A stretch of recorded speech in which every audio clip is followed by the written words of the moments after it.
السلام عليكم ورحمة الله وبركاته.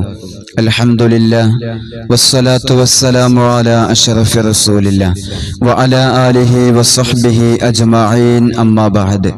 അല്ലാഹു സുബ്ഹാനഹു വ തആല നമ്മുടെ ഈ മജ്ലിസിനെ നമ്മിൽ നിന്നും സ്വീകരിക്കുമാറാകട്ടെ. ആദ്യമായി നമ്മുടെ മജ്ലിസ് കാണുന്ന ആളുകൾ നമ്മുടെ ചാനൽ സബ്സ്ക്രൈബ് ചെയ്തതിൻ്റെ ശേഷം ഇൻഷാ അല്ലാഹ് മറ്റുള്ളവരിലേക്ക് എത്തിക്കുക. നിത്യജീവിതത്തിൽ നമുക്ക് ഉപകരിക്കുന്ന ഒരുപാട് അമലുകളാണ് ഇൻഷാ അല്ലാഹ് ഈ മജ്ലിസിലൂടെ നമ്മൾ പറഞ്ഞുകൊണ്ടിരിക്കുന്നത്. അതനുസരിച്ച് അമല് ചെയ്യാൻ അല്ലാഹു നമുക്ക് തൗഫീഖ് നൽകുമാറാകട്ടെ. വീടും സ്ഥലവും വിൽപ്പനയ്ക്ക് വെച്ച ഒരുപാട് ആളുകളുണ്ട്. കാലങ്ങളോളമായി, വർഷങ്ങളോളമായി സ്ഥലവും വീടും വിൽപ്പന നടക്കാതെ പ്രയാസപ്പെടുന്ന ഒരുപാട് ആളുകൾ നമ്മുടെ ഇടയിലുണ്ട്.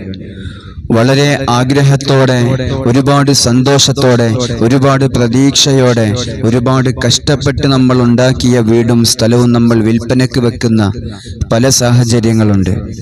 ഭീമമായ സംഖ്യ കടം വന്നുകൊണ്ട് മക്കളുടെ കല്യാണത്തിന്റെ ആവശ്യങ്ങൾക്ക് വേണ്ടി, അതുപോലെ രോഗത്തിന് ചികിത്സയ്ക്ക് വേണ്ടിയിട്ട്, ഇങ്ങനെ തുടങ്ങി പലിശയിൽ നിന്ന് എടുത്ത വീടായതിൻ്റെ പേരിൽ ആ പലിശ തിരിച്ചടക്കാൻ കഴിയാതെ ആ വീട് വിൽപ്പനയ്ക്ക് വെച്ചവര്, ഇങ്ങനെ തുടങ്ങി പല കാരണങ്ങളാൽ വീട് വിൽപ്പനയ്ക്ക് വെച്ചവരുണ്ട്.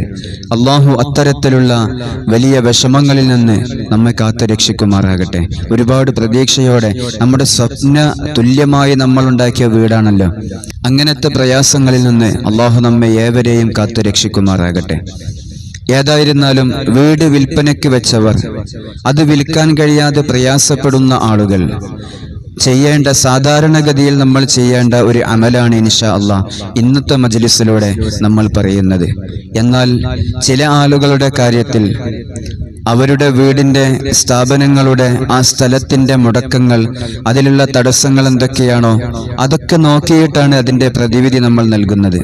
ഇവിടെ വരുന്ന ആളുകൾ വീട് വിൽപ്പനയ്ക്ക് വേണ്ടി, അതുപോലെ തന്നെ സ്ഥാപനത്തിന്റെ വിൽപ്പനയ്ക്ക് വേണ്ടി, സ്ഥലങ്ങളുടെ വിൽപ്പനയ്ക്ക് വേണ്ടി, ഇങ്ങനെ തുടങ്ങിയിട്ടുള്ള ആളുകൾക്ക് അവരുടെ വിഷയത്തിൽ അവരുമായി ബന്ധപ്പെട്ട കാര്യങ്ങൾ നോക്കിയിട്ടാണ് നമ്മൾ പ്രതിവിധി നൽകുക. സാധാരണഗതിയിൽ കോമൺ ആയിട്ട് നമ്മൾ ചെയ്യുന്ന, നമ്മൾ കൊടുക്കുന്ന ഒരു അമലാണ് ഇൻഷാ അല്ലാഹ് നിങ്ങളിലേക്ക് ഇന്ന് എത്തിക്കുന്നത്. ആദ്യമായി നമ്മൾ ചെയ്യേണ്ടത്, നമ്മൾ വിൽക്കാൻ ഉദ്ദേശിക്കുന്ന സ്ഥലത്തിന് അമിതമായ വില പറയാതിരിക്കുക എന്നതാണ്. ആ സ്ഥലത്തുള്ള മാന്യമായ വില നമ്മൾ പറയുക. എന്നാൽ നമ്മുടെ അടുത്ത സ്ഥലം തന്നെ നല്ല വിലക്ക് വിറ്റുപോയിട്ടുണ്ടാകും. നമ്മൾ എന്ത് ചിന്തിക്കും? എൻ്റെ സ്ഥലം അതേ വിലക്ക് വിറ്റുപോകണമെന്ന് ചിന്തിക്കും. പല സ്ഥലങ്ങൾക്ക് ഓരോ ക്വാളിറ്റി വ്യത്യാസങ്ങളുണ്ട്. ചില സ്ഥലങ്ങൾ റോഡിന്റെ അടുത്തായിരിക്കും, അതല്ലെങ്കിൽ നല്ല നിരപ്പായിട്ടുള്ള സ്ഥലമായിരിക്കും, അതല്ലെങ്കിൽ മണ്ണിന്റെ ഘടനയിൽ വ്യത്യാസമുണ്ടായിരിക്കും. ഇങ്ങനെ തുടങ്ങി ക്വാളിറ്റിയുള്ള സ്ഥലങ്ങളുണ്ട്. അതിന്റെ തൊട്ട് താഴെയുള്ള സ്ഥലമായിരിക്കും ഒരുപക്ഷെ നമ്മളുടേത്. അവരാ സ്ഥലം വിറ്റ ക്യാഷിന് നമുക്ക് ഈ സ്ഥലം വിൽക്കാൻ സാധ്യമാവുകയില്ല. ചിലപ്പോൾ ആ സ്ഥലത്തിന്റെ ഘടനയിലുള്ള മാറ്റം, അതല്ലെങ്കിൽ അവിടെയുള്ള സൗകര്യങ്ങളുടെ മാറ്റം, ഇങ്ങനെ തുടങ്ങി പല കാരണങ്ങൾ കൊണ്ടും വിലകളിൽ വ്യത്യാസം വരാറുണ്ട്. അവിടെ നമ്മൾ വാശി പിടിക്കാതെ നമ്മുടെ സ്ഥലത്തിന്റെ പോരായ്മകൾ നമ്മൾ മനസ്സിലാക്കിക്കൊണ്ട് വേണം നമ്മൾ അതിന്റെ വില നിശ്ചയിക്കാൻ. മൂന്നാമത്തെ കാര്യം, വരുന്ന ആളുകളോട് നമ്മൾ സംസാരിക്കുന്ന നമ്മുടെ സംസാര രീതിയും, അതുപോലെ തന്നെ നമ്മുടെ സംസാരത്തിലുള്ള വിട്ടുവീഴ്ചകളും. നമ്മൾ എപ്പോഴും റഫായി കൊണ്ട് ഒരു കഠിനമായ ഭാഷയിൽ നമ്മൾ സംസാരിക്കാൻ പാടില്ല.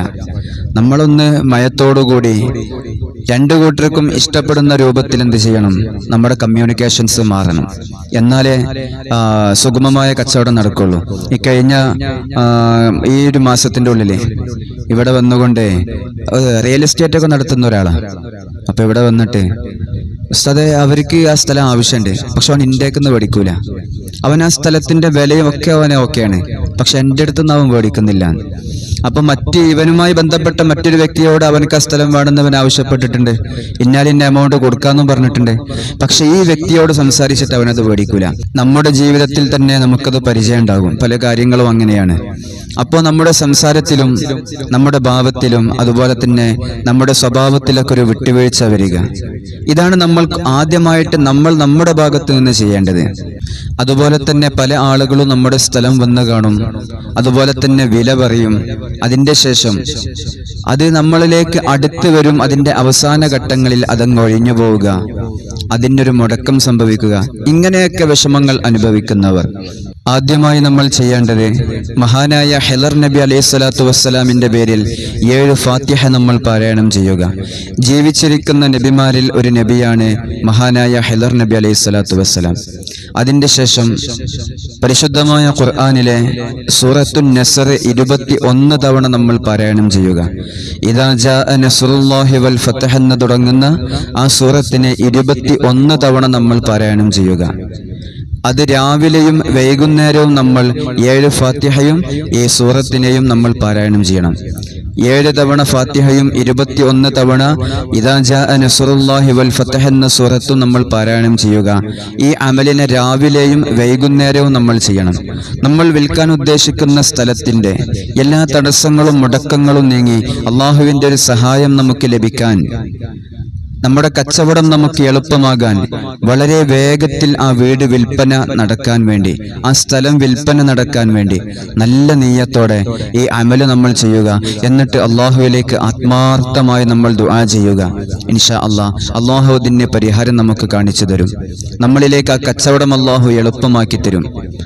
അപ്പൊ എത്ര ദിവസം ഇത് ചൊല്ലണമെന്ന് ചോദിക്കുന്ന ആളുകളുണ്ട്. അവരിലേക്ക് നമ്മൾ ഈ വിഷയം നമ്മളിലേക്ക് എളുപ്പമായി കിട്ടാൻ വേണ്ടിയിട്ടാണല്ലോ.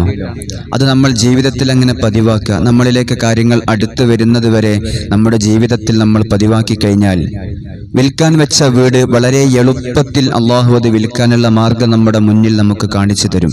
ഇൻഷാ അള്ളാഹു സുബ്ഹാനഹു വ തആല നമുക്ക് തൗഫീഖ് നൽകുമാറാകട്ടെ. അള്ളാഹു നമുക്ക് തൗഫീഖ് നൽകുമാറാകട്ടെ. അള്ളാഹു നമുക്ക് തൗഫീഖ് നൽകുമാറാകട്ടെ. ഒരുപാട് ആളുകൾ വിഷമത്തിലാണ്, പലിശയിലായി ജീവിക്കുന്നവരുണ്ട്.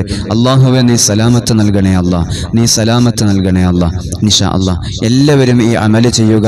നമ്മുടെ ജീവിതത്തിൽ നമ്മൾ അനുഭവിക്കുന്ന വിഷമങ്ങളിൽ നിന്നും പ്രയാസങ്ങളിൽ നിന്നും അള്ളാഹു നമ്മെ എല്ലാവരെയും കരകയറ്റുമാറാകട്ടെ. ഇൻഷാ അസ്സലാമു അലൈക്കും വറഹ്മത്തുള്ളാഹി വബറകാതുഹു.